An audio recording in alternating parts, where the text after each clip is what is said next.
Primera hora con Roberto Tineo y Jaycee Díaz. Ya estamos de regreso. Coño, Mello, tú hasta para eso sirves. Hasta para remedio. Me gustó esa parte. Hasta para remedio. Hasta para remedio. Mire, mañana 24, que será el día, bueno, hoy es Día Internacional del Libro. 23. Hay que preguntarse qué es lo que de se abril. tiene a nivel del gobierno, a nivel de las escuelas, para destacar la importancia del libro y la lectura. La Feria del Libro está aplazada por el Ministerio de Cultura, ya que el año pasado y desde la pandemia hacia acá ha venido presentándose el evento de manera diferida. Sin embargo, no se trata de una Feria del Libro, se trata de ponderar ante la generación de turno lo que implica, lo que significa el libro y la lectura. ¿Y por qué en esta fecha se toma en cuenta lo del Día del Libro? Fue una decisión de la UNESCO a partir de que se vio la coincidencia de que dos de los clásicos escritores, Miguel Cervantes y William Shakespeare, murieron justamente un 23 de abril del mismo año, 1616. Hace unos añitos. Esa es la ocasión. Quiero decir algo con relación a mañana y el día de los ayuntamientos, el cambio de mando en los bufetes directivos. En el caso de Santiago ya parece que todo está consensuado. Cholo de Óleo, actual presidente, continuará un año más al frente por disposición del bloque mayoritario de regidores, que es el PRM. Y aquí hay una lectura: el PRM mantiene la unidad monolítica, según aparenta, según se extrae de esto. Ya justo ayer el alcalde Ulises Rodríguez anunció, adelantó esta decisión del bloque de regidores del PRM, que si bien sostiene mayoría, si estuviese dividido con la alianza de la oposición, le pueden quitar el control al PRM de ese ayuntamiento, de ese consejo de regidores. Sin embargo, Cholo de Óleo parece ser que goza del favor y el equilibrio, no solo de los legisladores municipales oficialistas, sino también de los contrarios al PRM. Y esto le va a dar la oportunidad de continuar un año más al frente del organismo en Santiago. Otra particularidad: mañana en Santiago no habrá rendición de cuentas por parte del alcalde, que cumple su primer año como alcalde. La rendición de cuentas será el día 1 de mayo, será aplazada para esa fecha. Sin embargo, y por primera vez en la historia, un consejo de regidores rinde cuentas. Desde la fundación de Santiago, por allá por 1495, lo que se estila es que es el alcalde o el síndico, como antes se le llamaba, quien rendía cuentas. Bueno, pues ahora el Consejo de Regidores hará su acto oficial mañana 24 de abril en el Palacio Municipal, y será precisamente esa gestión que encabeza Cholo de Óleo que hará la presentación de la rendición de cuentas del trabajo que hacen los regidores. Me imagino que usted está muy enterada del trabajo que hace un regidor. Bueno, definitivamente la gente debe estar pendiente tanto del trabajo que hacen los regidores, como usted mencionó, y sobre la rendición de cuentas que ellos ofrecerán, porque en Santiago, pues, la gente está a ojo visor qué está sucediendo en nuestro municipio, pero en el caso de la rendición de cuentas del alcalde, no sabía definitivamente que fue movido para el 1 de mayo. 1 de mayo, que es un día laboral cualquiera, porque también ha sido removido sí, para el día del asueto por el día del trabajo. Bueno, pues ahora nos enteramos juntos, porque muchos también pues querían escuchar la rendición de cuentas, como me imagino que se va a realizar en los diferentes ayuntamientos de toda la República Dominicana. Escuchar esta rendición que se ha logrado en este año en los ayuntamientos de la República Dominicana y qué falta por hacer también. Mira, hay gente que está queriendo comparar la gestión del alcalde pasado, Abel Martínez, con la gestión del alcalde Eso actual. siempre va las Ulises comparaciones Rodríguez. siempre van a estar. Señores, siempre Ulises van a Rodríguez estar. cumple un año como alcalde y Abel Martínez agotó 8 años. Entonces las comparaciones así no resultan ser equilibradas. Usted puede comparar, por ejemplo, los 6 años de Gilberto Cerulle con los 8 años de Abel Martínez. Yo creo que en ese caso la gestión de Abel fue altamente productiva comparando con la anterior. Pero un año que lleva Ulises Rodríguez ahí encontrando un Santiago partido en pedazos por la obra del monorriel, no es tan simple querer evaluar una gestión así de corto plazo. Sin embargo, ya Ulises Rodríguez no puede invocar que es digamos, un Nobel en la materia. Ya lleva un año como alcalde y ya tiene que comenzar a mostrar sus músculos, qué es lo que ha hecho para mejorar al Santiago Verde, las áreas verdes. Yo desconozco el inventario de áreas verdes si es que existiese en Santiago en este momento. ¿Cuántas áreas verdes y qué tratamientos reciben del ayuntamiento? El tema de la ornamentación en sentido amplio es muy lamentable, pero en este momento Santiago está intervenido de rincón a rincón y no es tan fácil preparar como en el pasado las entradas y salidas de la ciudad y ornamentar las avenidas, como en una ocasión hizo Grullón Moronta, que él mismo se encargó como alcalde de ser el encargado de embellecimiento urbano, o después Gilberto Cerulle, que se encargó de sembrar unos laureles amarillos en la avenida Las Carreras. Sí. Señores, esto ha cambiado. A Santiago le están construyendo un siguiente nivel y no es una obra municipal, es una obra nacional.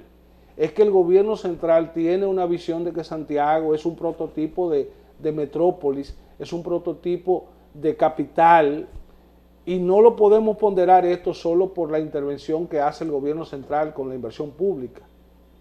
Hay que pensar también en la dinámica privada que existe en este momento. Señores, Santiago acaba de estrenar una de las plazas o mall más grandes de Latinoamérica. Y yo no quiero echarle hojas de laurel a esa inversión privada. Yo estuve caminando por ahí y lo que vi hasta ahora, digamos, es algo tímido, es algo limitado porque faltan muchísimas tiendas por abrir. Hay que esperar también la respuesta que el mercado de Santiago le va a dar a esa inversión privada. Pero aquí hay empresarios de aquí y de allá y de acullá que se la están jugando por Santiago. Están entendiendo que el Santiago de este tiempo, del siglo XXI, no es nada parecido al Santiago romántico y recogido económicamente del siglo pasado. O sea, hay una visión de creer en invertir en esta ciudad y usted ve los supermercados que abren uno por aquí, otro por allá. Usted ve los gimnasios que abren uno por aquí, otro por allá. Usted ve los hoteles que abren uno por aquí, otro por allá. Este Santiago es otro. Y es coherente la misión que tiene el gobierno de Luis Abinader de darle un nivel diferente a Santiago con la dinámica del transporte público, sí, con la dinámica del desplazamiento vial. Definitivamente ha crecido, Santiago ha crecido para arriba, para los lados, para todos lados, muchas inversiones, muchos edificios, el tema inmobiliario que se ha convertido también en uno la cantidad de apartamentos de lujo que se están construyendo y que se han inaugurado. Muchas construcciones. Alguien vive ahí, alguien compra ahí. Sí, definitivamente, porque se supone que hacen esos estudios y muchas de esas edificaciones son en lugares exclusivos de Santiago. Trinitaria, Esmeralda, que son de los más costosos. No, es para todos lados. Hay una dinámica de expansión hacia el otro lado del río Yaque. Sí, que antes también. Esa inversión era y para este lado de la carretera Licey y Tamboril. La carretera Licey y Tamboril, esos municipios se han pegado con Santiago. Sí, ahora la expansión es hacia Villa González. Ya vemos que hay unas cuantas inversiones por ahí, inmobiliarias y de supermercados nuevos que explayan esa visión, digamos, territorial más amplia de Santiago. Ahora, ¿cómo eso conecta con la obra municipal? ¿Cómo eso conecta con el gobierno central? Porque a todas esas urbanizaciones hay que darle servicio de drenaje, de cloaca, de agua potable, de energía eléctrica estable. O sea, el gobierno tiene que equipararse con la expansión urbana que está promoviendo el empresariado. Ir de la mano. Y temas puntuales también que yo sé que muchos quieren escuchar en el caso de la rendición de Ulises Rodríguez, el tema del tránsito que ha sido de debate precisamente también por esas mismas construcciones y el tema del hospedaje ya que ha sido central desde que él estaba en campaña y buscó esas soluciones y se había sentado, cuando él era candidato se había sentado con las personas del hospedaje y yo sé que la gente quiere escuchar parte de esto y qué se ha podido lograr. Te voy a decir en qué yo entiendo que se ha pensado en pequeño. Señores, esos empresarios y esos pseudo dirigentes sindicales que tenemos todavía en el transporte siguen pensando igual que décadas atrás. Es la mentalidad del carro de concho. Y yo creo que esa ha sido una falencia, una debilidad de la gestión municipal de Ulises Rodríguez, que debió sentarse con los transportistas, con los empresarios del transporte, con los coordinadores de rutas y comenzar a inyectarle la idea de que el concho tiene que cambiar. Así como hoy tenemos una mentalidad de metro en la capital, una mentalidad de monorriel en Santiago, hay que ir cambiando los pequeños vehículos por busetas, por minibuses, por autobuses. Hay que ir pensando en que el transporte tiene que transformarse y para eso hay que transformar la mente de los empresarios y de los sindicalistas del transporte. Hay que sentarse con ellos a que vean las cosas diferentes. No podemos seguir pensando en que los infelices trabajadores del volante, esa mente de infelicidad, hay que irla cambiando también. Pero usted sabe el poder que tienen los transportistas aquí en este país. Entonces, como hay que sentarse con ellos para buscarle esas soluciones, pues también deben entender, porque el mismo gobierno central se ha tenido que sentar con los dueños de estas empresas de transporte para buscarle soluciones. Los choferes le han comprado parte y parte la mente, digamos, perdedora del discurso de esos pseudo sindicalistas nacionales, porque no se han dado cuenta de que un Antonio Marte, de que un Juan Ovieres, señores, son ricos, son millonarios a costa de venderle ese discurso de miseria a los trabajadores, a los obreros del transporte. Entonces usted se deja orientar por alguien que tiene mucho dinero, mucho con demasiado, y no se da cuenta que ese dinero lo que está es mal compartido, mal repartido, que los grandes beneficios de los subsidios se han quedado en esas manos, no han llegado a los verdaderos trabajadores del transporte. Después entonces hay que culpar a la autoridad de aquí y de allá. Señores, hay que tener una mente más integrada de cuál es la realidad del transporte público en la República Dominicana. Estuve hace unas semanas hablando aquí precisamente sobre los subsidios y esos beneficios que tienen. Mientras tanto, esos mismos choferes, como usted dice, los dueños de empresas totalmente ricos y reciben muchísimos beneficios y los choferes a veces quejándose porque el bonogas no le han puesto el dinero. Usted ve que la Procuraduría está preguntándole al Indotel, ¿cuántas emisoras tiene Antonio Espaillá? Bueno, pues hay que preguntarle a la OTT, ¿cuántos autobuses tiene registrado Antonio Marte? ¿Cuántos autobuses tiene registrado Juan Ovieres? Y otros sindicalistas o otros empresarios del transporte, para ver quién tiene mente de obrero y para ver quién se ha llenado los bolsillos con esa filosofía de derrota que se le vende a los choferes. Así mismo. Vamos a pasar al tema de la Cámara de Cuentas y conocer quiénes son entonces los nuevos miembros de este pleno. Por ahí hay una fotografía donde están entonces los 5 nuevos miembros de la Cámara de Cuentas en la República Dominicana. Ayer el Senado pues dio a conocer análisis en la Cámara de Diputados, se dieron a conocer estas ternas, en el Senado se debatió y ahí está entonces la cara de los nuevos miembros de la Cámara de Cuentas. Ahí está Emma Polanco, que será presidente de este órgano fiscalizador, Francisco Tamares, el vicepresidente, Ramón Méndez, miembro, Griselda Gómez, miembro, y Francisco Franco, también miembro de este pleno de la Cámara de Cuentas. Dicho así, prácticamente esos nombres y esos rostros no dicen nada. Usted mencionó Francisco Franco, fue un funcionario designado en la Contraloría por el presidente Luis Abinader. O sea, es un cercano al actual gobierno. Sí, usted menciona ahí a Emma Polanco. Es rectora. Emma Polanco quizás, digamos, es la novedad en todo esto.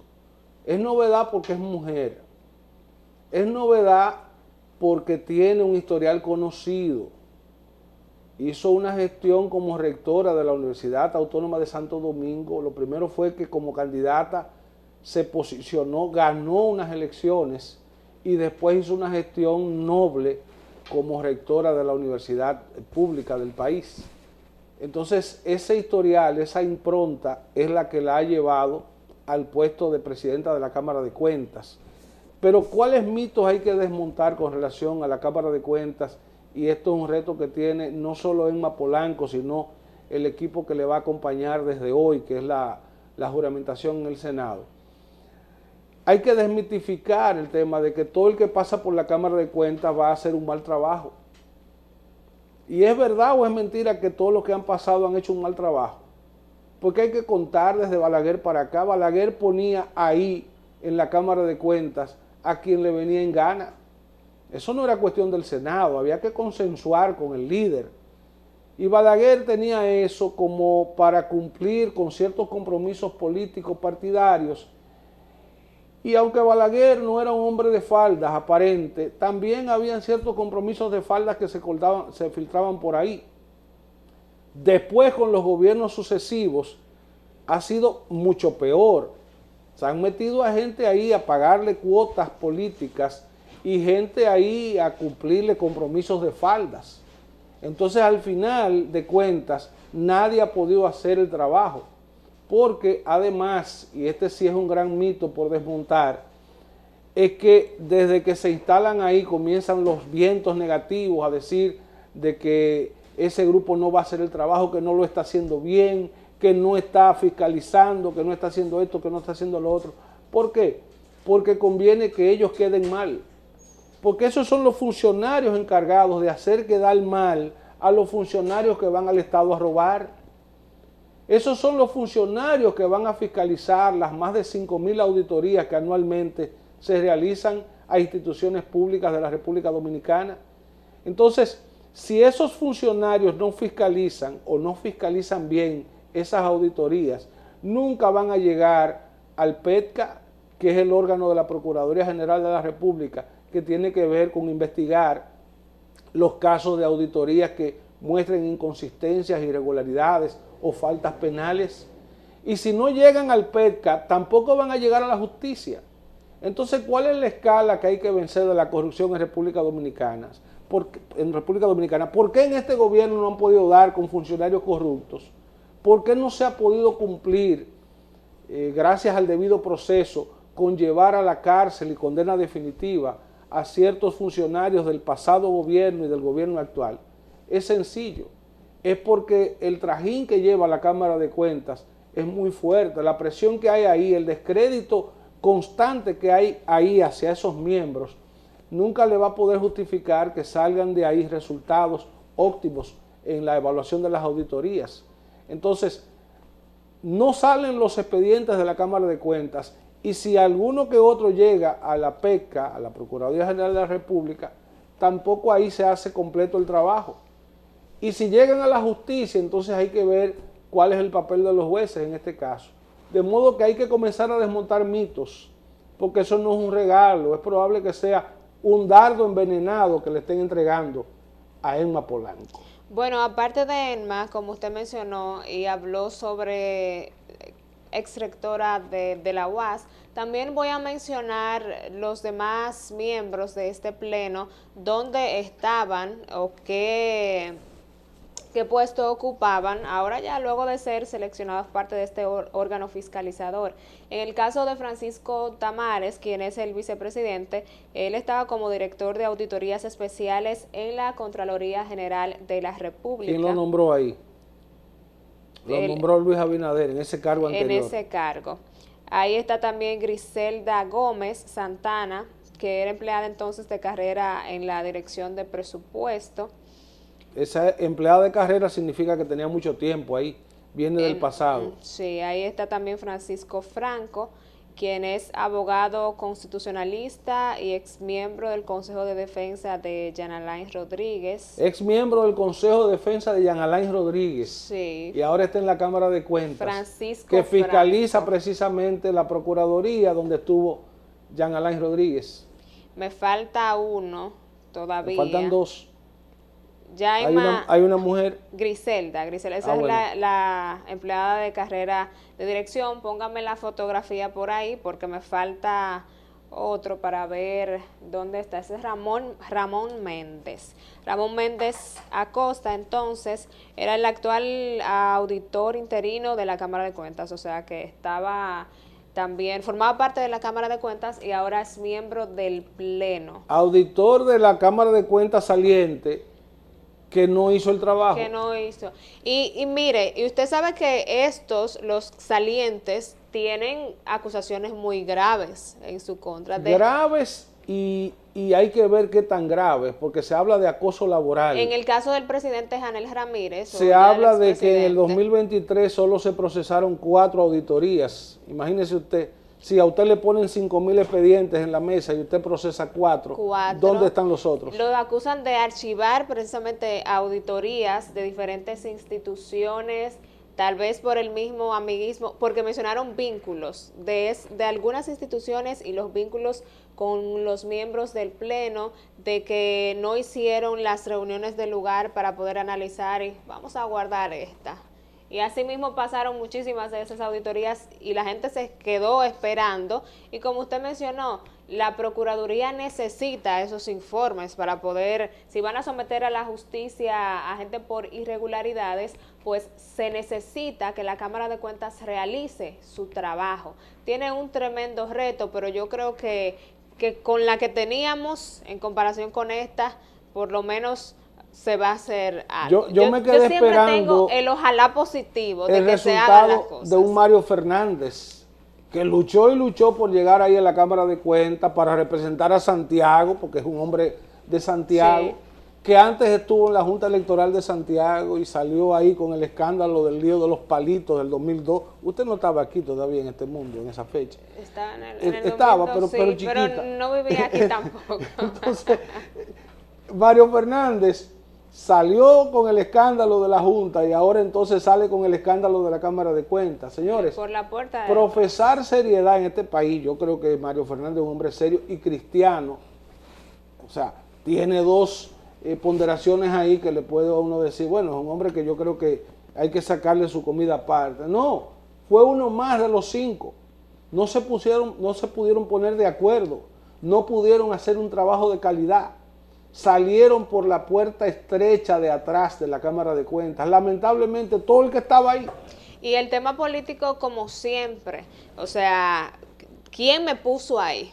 ¿Quién me puso ahí? ¿A quién le debo ese favor? Yo vi a Mario Fernández mucho atacando al PLD en la campaña del 2020 y defendiendo el proyecto de Luis Abinader. Entonces, después cae en la Cámara de Cuentas. ¿Qué te digo? ¿Cómo te lo explico?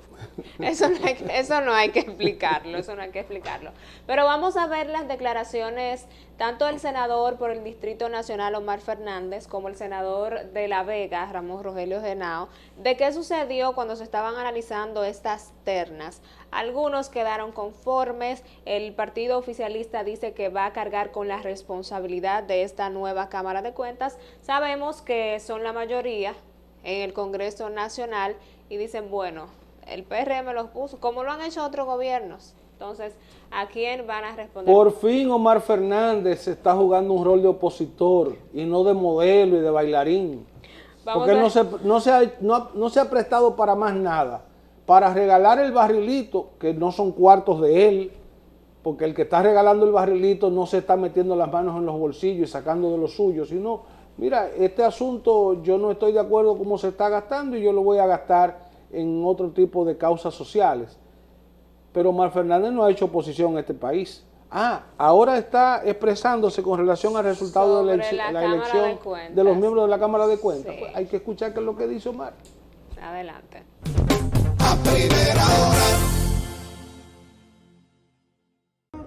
Ya como todos han visto, se conocieron ambos informes, uno fue aprobado, el otro fue rechazado, el disidente es el que fue rechazado, y era lo que se esperaba. Naturalmente no contábamos con la mayoría. Sí, obviamente, quiero aclarar lo siguiente, lo dije temprano, pero vuelvo a precisarlo. No estábamos en contra de la totalidad. Lo que entendíamos era que habían otros perfiles que se podían ponderar, que habrían servido para llevarle y para entregarle a este país una Cámara de Cuentas más acorde a lo que entendemos que necesita la República Dominicana en este momento. Pero obviamente le deseamos lo mejor a esta nueva Cámara de Cuentas, que sean personas que comprendan lo que tienen en sus manos para que puedan darle un nuevo rumbo a una institución que lo necesita en este momento. La fuerza del pueblo, debo precisar, siempre ponderó de manera positiva, por ejemplo, a su nueva presidenta, a doña Emma Polanco. Siempre la ponderamos de manera positiva. Entendíamos que es una persona que tiene el perfil adecuado para dirigir una institución como esa.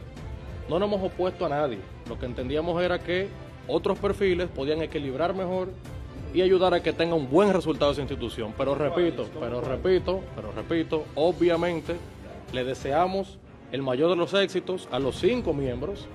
Esta mañana precisamos que no estábamos de acuerdo con todos, pero estuvimos de acuerdo con algunos. Hubo algunos en los que coincidimos. Pero bueno, ya ha llegado el momento en el que le deseamos la mejor de la suerte, mucho éxito y que obviamente para todo lo positivo y todo lo bueno contarán con el respaldo de la FOP. Yo lo que sí creo es que ahora lo que toca es respaldar esa Cámara de Cuentas para que haga un buen trabajo en favor de la nación. Eso no fue lo que se dio al interno de la comisión. Ellos votaron en todas las mociones y el consenso, si ustedes quieren ponerle un porcentaje exacto, es del 60%. O usted lo quiere decir en quinto, de 3/5. Porque votaron por Emma Polanco para presidente, votaron por Francisco Franco para miembro y votaron por Griselda para miembro, votaron por 3. Por 3 votaron. O sea, y lo que quisieron en origen, yo lo dije hace un tiempo, querían escoger 2 de una misma terna, lo que es imposible.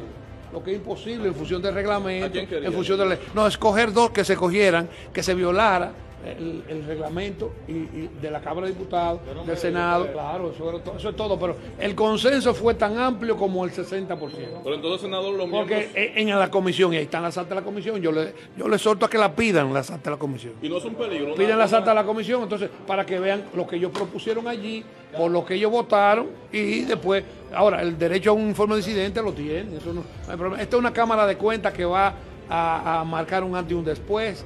Tenemos una persona que ya hizo historia al frente de ella, Emma Polanco, la única rector que ha tenido en sus las 5 veces centenarias, la primada de América, Universidad Autónoma de Santo Domingo. Señores, con una historia, con una impronta y integrada con una composición donde se privilegia los profesionales del área de la contabilidad y de la auditoría, manteniendo 3, 4 profesionales de esa área. Senador, Y solo un abogado. todos- Bueno, por la mayoría, no, participaron 190 diputados y allá votaron en todas las reuniones Pero aquí en el de la Cámara. Senado. No, pero es que la elección es mixta. Señores, nosotros aquí nadie se postuló. Donde se postularon fue frente a la Cámara de Diputados. Nosotros conocimos la propuesta de la Cámara de Diputados. Esa es la realidad de la mecánica legislativa.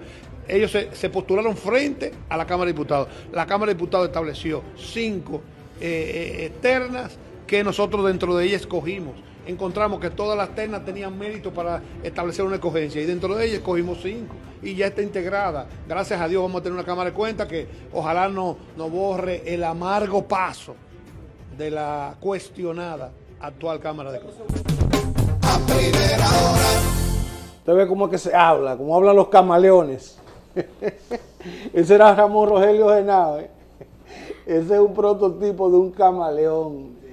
Y el anterior, Omar Fernández, que es un muchacho jovencito, como es usted. Es joven. Él no tiene quizás edad ni la experiencia para entender que uno de los que debió procesar esa Cámara de Cuentas fue precisamente al papá de Omar Fernández. Su padre. Y salió suavecito en el 2012 del poder, sin ninguna auditoría, sin ninguna fiscalización. Danilo Medina, lo más chiquito que dijo de Leonel Fernández, y la Cámara de Cuentas ni se enteró, es que Leonel Fernández le había dejado un hoyo fiscal a este país, un maletín lleno de facturas, con más de 207 mil millones de pesos de cuentas maleadas. Y a Leonel Fernández no se le toca porque hablamos de las denuncias que se han realizado, no mira para allá la Cámara de Cuentas, no mira para allá la Procuraduría, es una que parece que no le da para mirar para el lado de Leonel Fernández y quienes fueron sus funcionarios en ese momento, porque viendo el trabajo también que se ha realizado con el Ministerio Público y esos que han sido apresados, todos son de la parte de Danilo Medina, por hablar de exfuncionarios. Pero en este caso sí, la nueva Cámara de Cuentas, que será juramentada hoy a las 11 de la mañana, tiene un tremendo reto y porque tiene mucho trabajo acumulado, es lo primero. De estos 4 años de una Cámara de Cuentas que no hizo absolutamente nada, por así decirlo, porque nos quedamos esperando conocer las auditorías, qué hacía cada institución, en qué se gastó tal dinero, porque si es solamente entonces por la compra y contrataciones o por ética e integridad gubernamental, que ambos han informado, tanto Milagros como Carlos Pimentel, que se entregaron informes a la Procuraduría, entre los dos más de 80 informes se han entregado.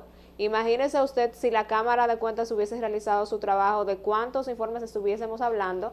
Entonces ahí pasa todo esto a la Procuraduría General de la República, que también estamos esperando que realicen su trabajo, porque hay mucha gente que ha sido denunciada y que todavía, yo estoy esperando allanamiento, es que nos acostumbran a veces.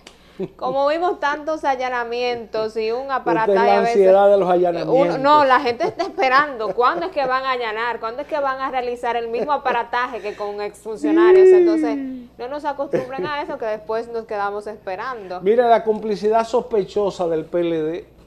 ¿Por qué solo la Fuerza del Pueblo y no el PLD y otros opositores al gobierno salen a protestar por el resultado de la elección de los miembros de la Cámara de Cuentas? El PLD ya casi ¿Por qué Danilo dijo, Medina no ha dicho esta boca es mía? Tiene que pronunciarse. Y Danilo, Leonel Fernández en estos puso al días. hijo a hablar. Leonel Fernández está en París. Sí, Tiene una bufanda puesta. anda en París. Allá está visitando la catedral de Lourdes, el museo del Louvre, Nostradamus. Está caminando allá por la orilla del Sena. Está cobijándose de la sombra de la Torre Eiffel y está ajeno a lo que está pasando en la República Dominicana de hoy. Y lo más probable es que de ahí cruce para el funeral del Papa. Puede que llegue. Y allá Roma. se tenga que dar la mano o el abrazo con Luis Abinader, que va a estar también presente en Roma. Es probable que vaya al funeral. La mayoría de los expresidentes que han podido visitar al Papa que ha estado de turno, lo han hecho también Danilo, pero ahora Danilo está como guardadito, él tiene... Yo recuerdo unos haber días visto a guardadito. Balaguer, porque Juan Pablo II vino aquí Sí. al país en tiempos de Balaguer, vino 2 veces al país, creo que uno de los gobiernos del PRD y otro con Balaguer. Yo he admirado 2 de los últimos 3 papas, porque dicho sea de paso, los últimos 3 papas son los únicos que no han sido italianos, porque la mayoría de los cardenales resultan ser italianos, porque las reglas de juego están hechas así, porque el Vaticano está en Roma. Entonces, con Carlos Wojtyla, que fue después el Papa Juan Pablo II, vimos por primera vez un Papa no italiano, en este caso Wojtyla, polaco, que hizo una gestión pastoral brillante, transformadora, revolucionaria para la Iglesia y para el mundo católico. Después vino un poco más fundamentalista, más conservador, el Papa Ratzinger, el Papa Benedicto XVI, o XVI, y como que volvió algunos pasos atrás a esa iglesia, que volvió a ser revolucionaria, o al menos así lo quiso ser en el intento, el Papa Francisco. Un caminante, un hombre de a pie, un hombre de montarse en concho, en guaguas del transporte público cuando era cura en Argentina. Argentino, el latinoamericano que ahora está un poco lejos de tener tal vez un papa de este lado del mundo, según los candidatos que vi. Pero No lo ponga en duda, puede ser un papa mexicano, un papa brasileño. puede llegar. El país puede más llegar a católico su- del mundo es Brasil, para que usted lo vaya notando. Y el segundo más católico es México. Lo que pasa es que el continente más católico es África. Pero África, que es mitad musulmana y mitad cristiana. África, que tiene 50 y tantos países. Pero América Latina, amén de Estados Unidos, que está creciendo el cristianismo y el catolicismo. El catolicismo es la cuarta o quinta religión en Estados Unidos. En Estados Unidos han habido dos presidentes católicos. Uno, el saliente Joe Biden, y el otro fue John Fitzgerald Kennedy. Después los demás han profesado otras religiones. Y en el caso de Latinoamérica, por un tema de población, Brasil, que es el país con más de 200 millones de habitantes, en su mayoría confesos católicos, y México, que tiene más de 130, 131 millones de habitantes, en su mayoría confesos católicos. Muchos de los pandilleros, de los mafiosos mexicanos, usted los ve que se persignan como los peloteros y católicos profesan sus ideas y devotos a la Virgen y devoción católica y a de las vírgenes y Guadalupe. eso. Sí, Pero hay que esperar porque cuando se votó por Juan Pablo II, él no era la línea en el Vaticano. Cuando se votó por Francisco, él no era la línea en el Vaticano. Por eso ahora la línea parece andar por los lados del continente africano, pero hay que ver cuál es la mentalidad que prima ahí en ese cónclave donde votan 116 cardenales. Hay una jugada de intereses ahí, hay que esperar. No se puede dudar que Latinoamérica se la juegue con un nuevo papa. Yo soy de los que me inscribo ahí en esa lista. Hay que esperar, son aproximadamente 15 días, más o menos, que vi que podríamos tardar para conocer. Para esperar la fumata blanca. Sí, habemos papas, los que muchos esperan. Habemos cámara de cuentas y estamos esperando el habemos papa. Pero, mire, antes de irnos, quería tocar el tema del jet set, porque ya salió la entrevista a Antonio Espaillat, y de lo poco que pude ver en las redes sociales, él dice que también quiere saber qué fue lo que sucedió allí. Lo cuestionaron sobre este tema de un posible atentado porque Julio Martínez Pozo, en uno de sus programas, hizo esta... Ese es un empleado de él. Un empleado de él, exacto. Él hizo esta hipótesis como que podría ser hasta un atentado. Están construyendo una teoría Exacto. criminal Entonces, en la que los dueños del jet set nada tendrían que no ver. tienen nada que ver con Señores, esto. eso es manipulación. No se puede asumir, o no quieren asumir con esa responsabilidad. Entonces, él fue cuestionado, él dijo que quiere saber qué fue lo que sucedió y que está esperando el informe que se está realizando, Óigame, eso las es branding. investigaciones. Eso es branding. Los asesores le están diciendo, habla, di o no digas. Lo que tiene que decir, porque no puede tampoco, como decimos en buen dominicano, meterse al medio. Hay que darle el tiempo a la Procuraduría General de la República para que haga su investigación. La gente... Hay que esperar la objetividad de ese caso a partir de los pasos que dé la Procuraduría. Ahí debe haber control de la ansiedad, no se desesperen, no os desesperéis. Mientras Confiar tanto, en la magistrada Jenny Berenice, a ver qué sale de ahí. Mientras tanto, hay 4 querellas oficiales hasta ahora. Vi la hermana de Rubí Pérez, Lidia, que es diputada también, y tomó su turno en el hemiciclo para pedir que cada quien asuma con sus responsabilidades y también que la investigación arroje luz clara sobre qué fue lo que sucedió esta trágica madrugada del 8 de abril en la República Dominicana. Lamentablemente de esas muertes, 231, 32. ahí hay 230 que se ponen en un ladito y hay 2 que se ponen del otro lado. de ahí depende la lucha y la confrontación de intereses que hay de esa tragedia del Jet Set. Así es, señores, nos vamos por hoy. Continúe con la programación de Luna TV, Canal 25. Y a continuación, Buenos Días, RD.